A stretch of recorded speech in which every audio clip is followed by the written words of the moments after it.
যারা সেই যুদ্ধাপরাধীদের সাথে জড়িত ছিল, সেই আল বদর, আল শামস এবং যারা শান্তি বাহিনী ছিল, আজকে আওয়ামী লীগ তো সেই শান্তি বাহিনীর চেতনা উদ্বুদ্ধ হয়ে তারা আজকে শান্তি সমাবেশের নামে বিরোধী দলের উপরে হামলা মামলা এবং এই বিরোধী দলের শান্তিপূর্ণ সমাবেশকে সহিংসতায় রূপ দেওয়ার জন্য তারা নানা ধরনের উস্কানি দিয়ে যাচ্ছে।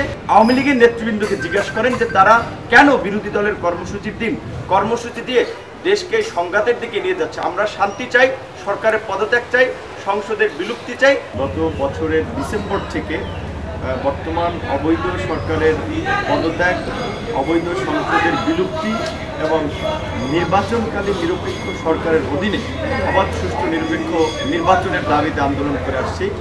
আজকে আমাদের আলাপ আলোচনায় সেই বিষয়গুলো নিয়ে আমাদের মধ্যে মতবিনিময় হয়েছে এবং এই আন্দোলনকে সফল করতে আমরা কিভাবে আরও শক্তিশালীভাবে রাজপথে ভূমিকা রাখতে পারি তারই অংশ হিসেবে আগামী 12 তারিখ যুগপৎ আন্দোলনে থাকা সকল দল সরকারের পতন, অবৈধ সংসদ বাতিল এবং সুষ্ঠু নির্বাচনের দাবিতে যে এক দফার আন্দোলনের ঘোষণা করছে গণ অধিকার পরিষদের পক্ষ থেকে আমরা সেটাকে সমর্থন করে আমরাও আগামীকালকের কর্মসূচিতে থাকব। বিএনপি সহ বিরোধী দল কর্মসূচি দিচ্ছে একটা অবাধ সুষ্ঠু নিরপেক্ষ নির্বাচনের দাবিতে, যেই দাবি এখন এদেশের 18 কোটি মানুষের দাবিতে পরিণত হয়েছে।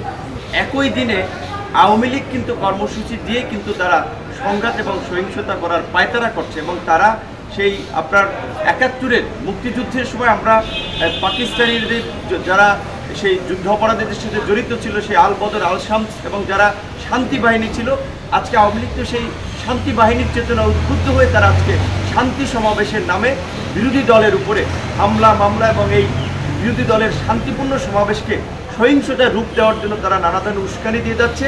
তাই আমরা আওয়ামী লীগকে অনুরোধ জানাবো বিরোধী দলের কর্মসূচির দিন যেন তারা কোনো কর্মসূচি না দেয়। তারা যে মিথ্যা অসত্য বানোয়াট অভিযোগটি দীর্ঘদিন ধরে করে আসছেন যে বিরোধী দলের কর্মসূচির দিন নাশকতা হতে পারে, সেই কারণে তারা এই কর্মসূচি দিচ্ছে।